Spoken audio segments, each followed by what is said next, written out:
আপনি কি জানেন আমরা যেভাবে ঘুমাই সেটাও ইসলামে গুরুত্বপূর্ণ।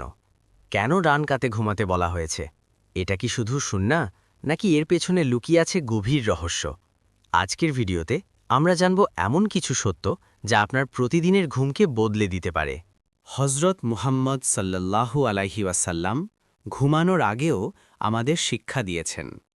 সহি হাদিসে এসেছে, তিনি ডান কাতে শুয়ে ঘুমাতেন এবং সাহাবীদেরও তা করতে বলতেন।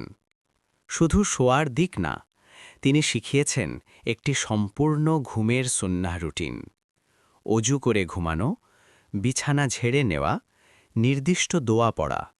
ভাবুন, ঘুম যেটা আমরা সাধারণ কাজ ভাবি, সেটাকেও তিনি ইবাদাত বানিয়ে দিয়েছেন। ইসলামে ডান দিক একটি বিশেষ প্রতীক।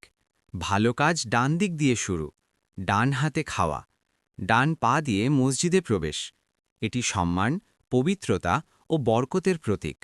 তাই ঘুমের ক্ষেত্রেও ডান কাতে শোয়া সুন্নাহ। এটি শুধু শারীরিক না, বরং একটি আত্মিক শৃঙ্খলা। এখন আসি বিজ্ঞানের দিকে। কিছু গবেষণায় দেখা গেছে ডান কাতে শোয়া হৃদযন্ত্রের জন্য আরামদায়ক হতে পারে। ফুসফুসের কার্যক্রম ভারসাম্যপূর্ণ থাকে, হজম প্রক্রিয়া সহজ হয়। যদিও ইসলাম এই কারণে নির্দেশ দেয়নি, তবুও সুন্নাহের মধ্যে লুকানো উপকারিতা থাকতে পারে। এটা আমাদের শেখায় ইসলাম ও বিজ্ঞান একে অপরের বিরোধী নয়। আজকের দিনে আমরা কিভাবে ঘুমাই? মোবাইল হাতে নিয়ে, এলোমেলোভাবে, কোনো দোয়া ছাড়া। ফলে ঘুম হয় অশান্ত, মন হয় ক্লান্ত। কিন্তু যদি আমরা সুন্নাহ অনুসরণ করি, ঘুম হয়ে যাবে ইবাদত। ঘুমানোর আগে কিছু আমল: আয়াতুল কুরসি পড়া, সূরা ইখলাস, ফালাক, নাস পড়া, দোয়া পড়া। এতে শয়তানের ক্ষতি থেকে সুরক্ষা পাওয়া যায়। ঘুম হয় শান্ত। ডান কাতে ঘুমানো সুন্নাহ।